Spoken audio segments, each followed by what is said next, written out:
Assalamualaikum warahmatullahi wabarakatuh. Halo teman-teman semuanya. Di video kali ini kita akan membahas beberapa materi penting seputar praktik ibadah dalam Islam, mulai dari zakat, pernikahan, hingga pembahasan tentang istihadah dan nifas. Yang pertama itu syahadat dan sholat, praktik tata cara syahadat dan sholat.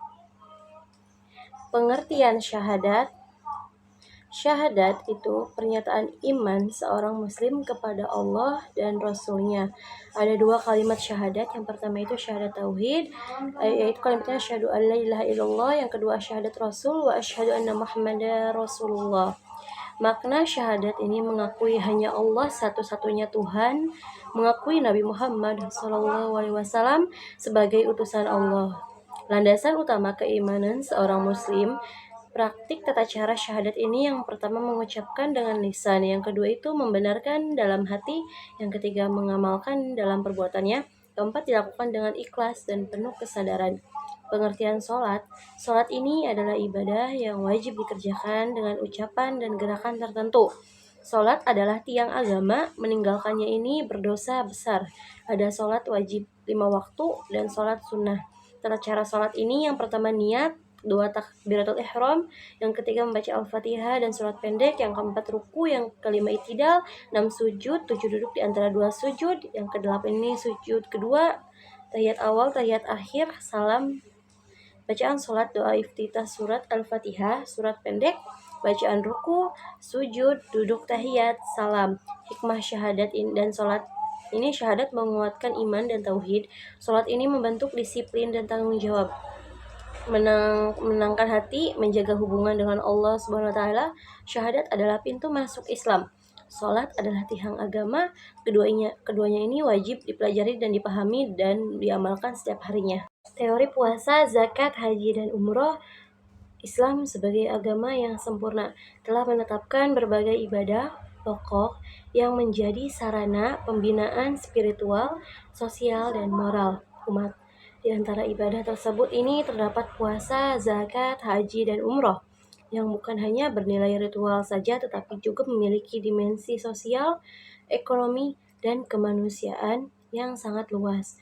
Keempat ibadah ini termasuk dalam rukun Islam, sehingga kedudukannya sangat fundamental dalam membentuk keimanan dan ketakwaan seorang muslim. Pembahasan mengenai teori puasa, zakat, haji, dan umroh menjadi penting karena di balik praktik ibadah tersebut tersimpan nilai-nilai filosofis syariat dan hikmah yang mendalam. Dengan memahami teori dan landasan hukumnya, umat Islam diharapkan mampu melaksanakan ibadah tersebut secara benar, sekaligus menghayati makna yang terkandung di dalamnya untuk diaplikasikan dalam kehidupan sehari-hari.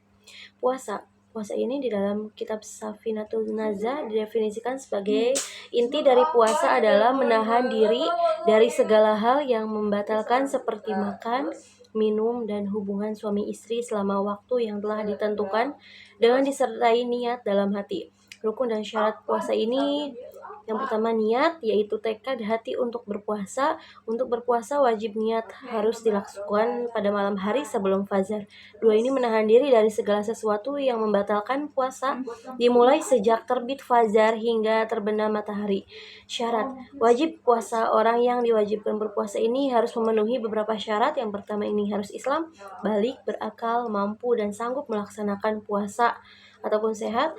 Hal-hal yang membatalkan dan hikmah puasa. Hal-hal yang membatalkannya puasa ini, yang pertama makan dan minum dengan sengaja, yang kedua ini memasukkan sesuatu ke dalam rongga atau bolongan tubuh dengan sengaja, yang ketiga ini jima, yang keempat haid atau nifas, yang kelima hilang akal yang disebabkan mabuk ataupun gila sepanjang hari.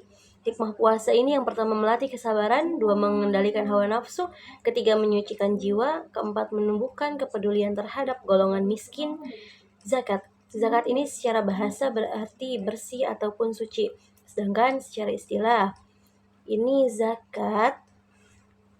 Syarat wajib zakat.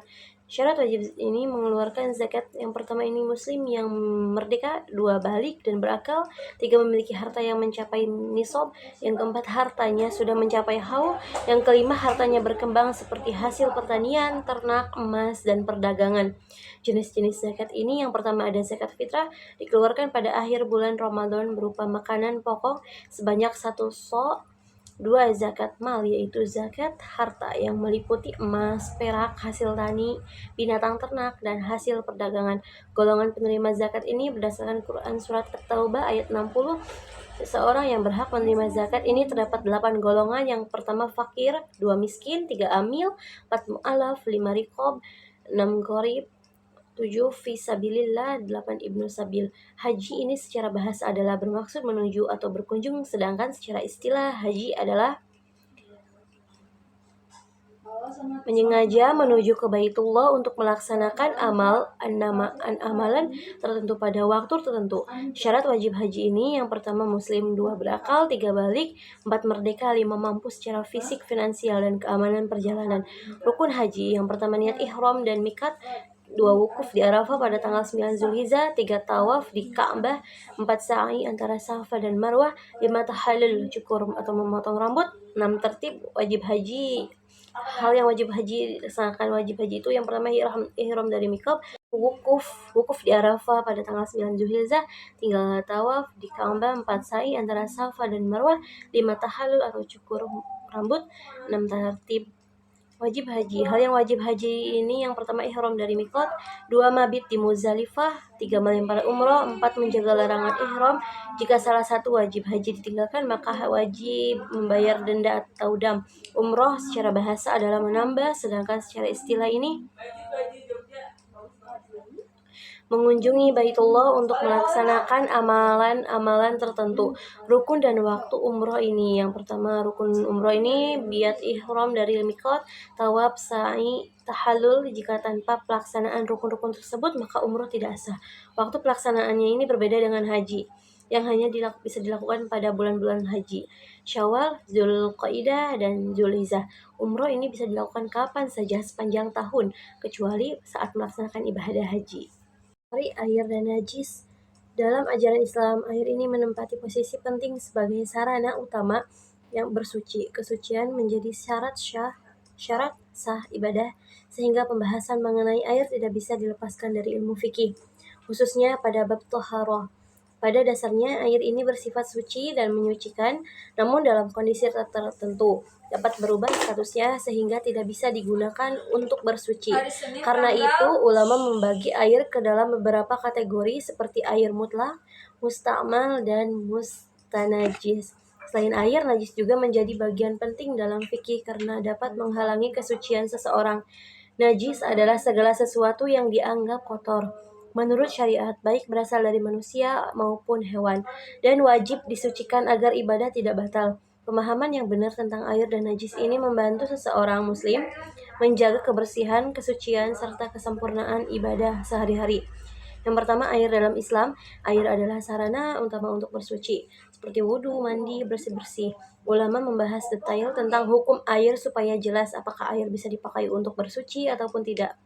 Menurut fikih, air ini dibagi menjadi beberapa macam. Yang pertama air mutlak, air murni yang masih asli, seperti air hujan, sumur, laut, sungai. Ini suci dan bisa dipakai bersuci. Yang kedua air musyammas, air yang dipanaskan matahari di wadah logam, khususnya daerah panas. Hukumnya suci tapi makruh dipakai.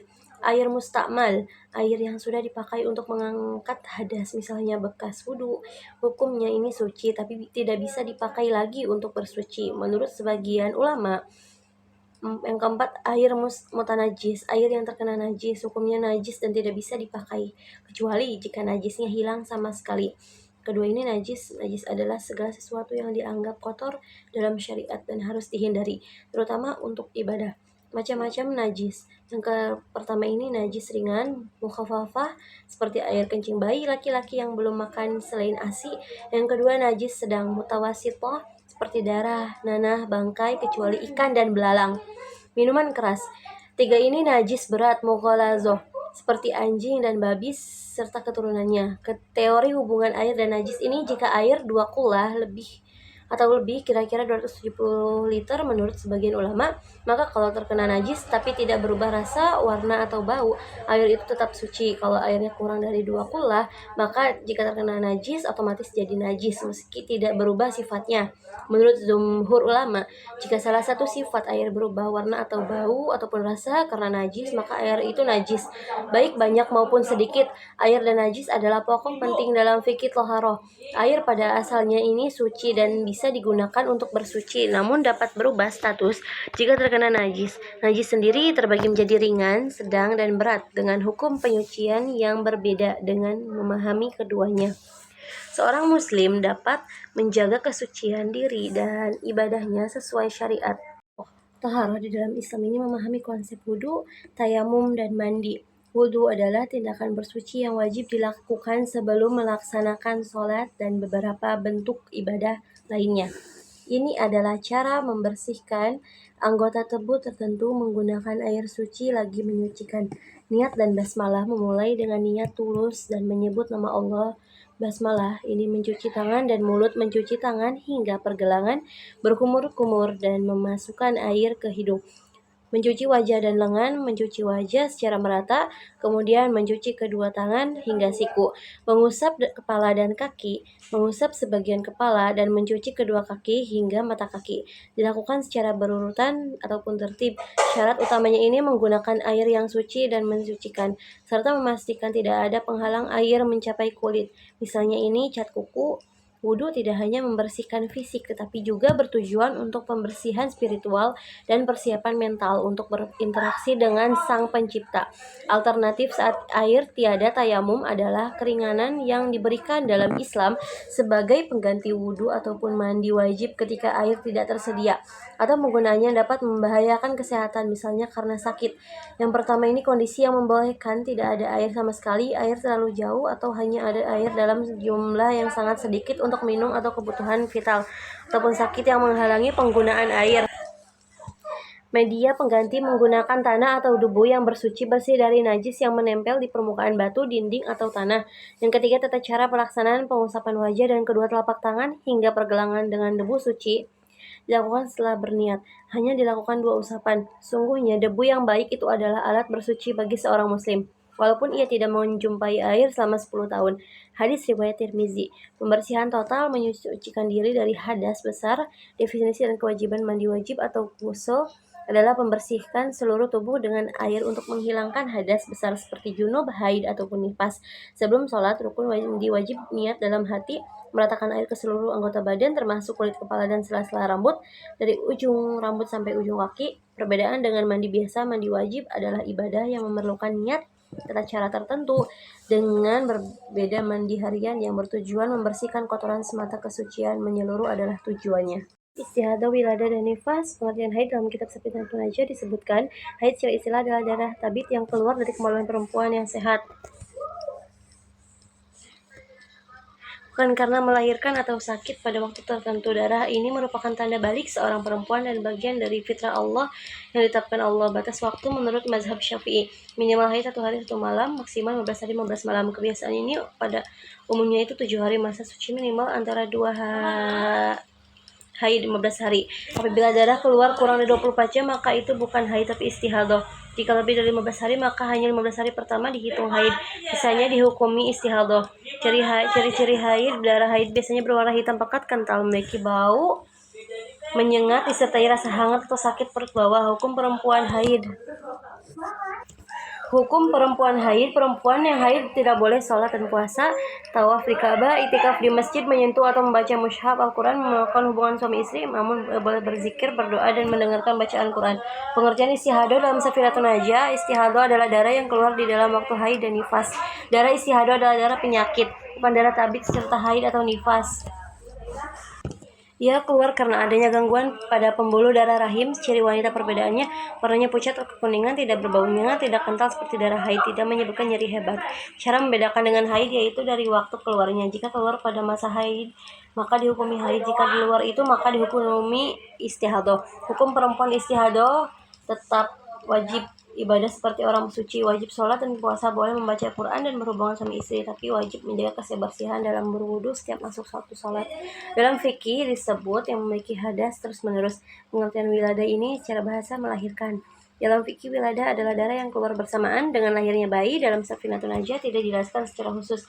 Namun para ulama mazhab Syafi'i menjelaskan bahwa darah wilada termasuk kepada bagian nifas apabila keluarnya bersamaan dengan bayi.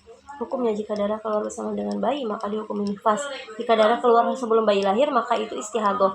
Jika darah keluar setelah melahirkan maka itu termasuk nifas. Maka darah wilada menjadi permulaan masa nifas. Pengertian nifas ini dalam Safinatun Najah disebutkan artinya minimal nifas adalah sekejap, maksimalnya 60 hari dan kebiasaannya 40 hari. Nifas adalah darah yang keluar setelah melahirkan, baik keluar bersamaan atau sesudahnya. Batasan waktu minimal sekejap meski satu tetes, maksimal 60 hari, umumnya 40 hari. Jika darah berhenti sebelum 60 hari maka mandi wajib dan boleh ibadah kembali. Jika melebihi 60 hari maka hanya 60 hari yang pertama yang dihitung nifas, sisanya dihukumi istihadah. Hukum perempuan nifas, selamat nifas hukumnya sama seperti haid, tidak boleh sholat, puasa atau tawaf, tidak boleh membaca mushaf Quran, tidak boleh berhubungan suami istri, wajib mandi besar setelah darah berhenti. Jika lebih dari 15 hari maka hanya 15 hari pertama dihitung haid, sisanya dihukumi istihadah. Ciri-ciri haid, darah haid biasanya berwarna hitam pekat, kental, memiliki bau menyengat, disertai rasa hangat atau sakit perut bawah. Hukum perempuan haid. Hukum perempuan haid, perempuan yang haid tidak boleh sholat dan puasa, tawaf di Ka'bah, itikaf di masjid, menyentuh atau membaca mushaf Al-Quran, melakukan hubungan suami istri, namun boleh berzikir, berdoa, dan mendengarkan bacaan Quran. Pengertian istihadah dalam Safinatun Najah, istihadah adalah darah yang keluar di dalam waktu haid dan nifas. Darah istihadah adalah darah penyakit, bukan darah tabik serta haid atau nifas. Ia keluar karena adanya gangguan pada pembuluh darah rahim. Ciri wanita perbedaannya, warnanya pucat atau kekuningan, tidak berbau menyengat, tidak kental seperti darah haid, tidak menyebabkan nyeri hebat. Cara membedakan dengan haid yaitu dari waktu keluarnya. Jika keluar pada masa haid maka dihukumi haid, jika di luar itu maka dihukumi istihadah. Hukum perempuan istihadah tetap wajib ibadah seperti orang suci, wajib sholat dan puasa, boleh membaca Quran dan berhubungan suami istri, tapi wajib menjaga kebersihan dalam berwudu setiap masuk suatu sholat. Dalam fikih disebut yang memiliki hadas terus-menerus. Pengertian wilada ini secara bahasa melahirkan. Dalam fikih wilada adalah darah yang keluar bersamaan dengan lahirnya bayi. Dalam Safinatun Najah tidak dijelaskan secara khusus. Namun para ulama mazhab Syafi'i menjelaskan bahwa darah wilada termasuk kepada bagian nifas apabila keluarnya bersamaan dengan bayi. Hukumnya jika darah keluar bersama dengan bayi maka dihukumi nifas. Jika darah keluar sebelum bayi lahir maka itu istihadah. Jika darah keluar setelah melahirkan maka itu termasuk nifas. Maka darah wilada menjadi permulaan masa nifas. Pengertian nifas ini dalam Safinatun Najah disebutkan artinya minimal nifas adalah sekejap, maksimalnya 60 hari dan kebiasaannya 40 hari. Nifas adalah darah yang keluar setelah melahirkan, baik keluar bersamaan atau sesudahnya. Batasan waktu minimal sekejap meski satu tetes, maksimal 60 hari, umumnya 40 hari. Jika darah berhenti sebelum 60 hari maka mandi wajib dan boleh ibadah kembali. Jika melebihi 60 hari maka hanya 60 hari yang pertama yang dihitung nifas, sisanya dihukumi istihadah. Hukum perempuan nifas, selamat nifas hukumnya sama seperti haid, tidak boleh sholat, puasa atau tawaf, tidak boleh membaca mushaf Quran, tidak boleh berhubungan suami istri, wajib mandi besar setelah darah berhenti. Nikah. Nikah ini atau perkawinan adalah akad yang menghalalkan hubungan antara laki-laki dan perempuan dengan tujuan membentuk keluarga yang sakinah, mawaddah dan warohmah sesuai syariat Islam. Dalilnya ini dan di antara tanda-tanda kebesarannya dia menciptakan untukmu istri-istri dan jenismu sendiri supaya kamu cenderung dan merasa tentram padanya. Quran surat Ar-Rum ayat 21. Hukum nikah bisa berbeda tergantung keadaan seseorang. Kondisi hukum nikah ini bila sudah mampu dan khawatir terjerumus zina. Wajib sudah mampu dan berniat menjaga dari sunnah itu belum mampu secara lahir dan batin. Makruh menikah dengan niat menyakiti pasangan. Haram.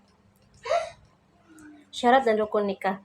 Rukun nikah yang pertama ini calon suami, yang kedua calon istri, yang ketiga ini wali nikah, keempat ini 2 orang saksi, yang kelima ijab dan kabul. Yang syarat nikah, calon pengantin tidak dalam masa ihram atau iddah, tidak ada halangan syar'i seperti hubungan mahram, dilakukan dengan kerelaan kedua belah pihak, disaksikan oleh kedua saksi laki-laki yang adil. Terus wali nikah, wali adalah pihak yang menikahkan perempuan, urutannya ayah, kakek, saudara laki-laki, paman, hakim, tidak ada wali nasab. Terus ijab dan kabul adalah inti dari akad nikah. Contohnya ini. Ijab, wali saya nikahkan engkau dengan putriku, nama dengan mahar, sebutkan mahar. Kabul, suami saya terima nikahnya, nama dengan mahar tersebut. Terus mahar ataupun mas kawin. Mahar adalah pemberian wajib dari calon suami kepada calon istri sebagai tanda kesungguhan. Bentuknya bisa uang, emas, atau benda lain yang bermanfaat. Berikanlah mahar pada wanita yang kamu nikahi sebagai pemberian dengan penuh kerelaan. Quran Surat An-Nisa. Selanjutnya ini khutbah nikah. Khutbah nikah itu disampaikan sebelum akad nikah, berisi nasihat tentang takwa, tanggung jawab, dan pentingnya membina rumah tangga yang baik. Tujuan dan hikmah nikah: menjaga kehormatan diri dari zina, menjalankan sunnah Rasulullah SAW, membangun keluarga yang sakinah, mawaddah warahmah, melahirkan keturunan yang soleh, menumbuhkan kasih sayang dan tanggung jawab sosial. Yang terakhir ini adab dan sunnah dalam pernikahan: melakukan khitbah atau lamaran terlebih dahulu, terus mengumumkan pernikahan atau walimah, memberikan mahar dengan ikhlas, mendoakan pengantin baru, menjaga hubungan baik dengan mertua dan keluarga.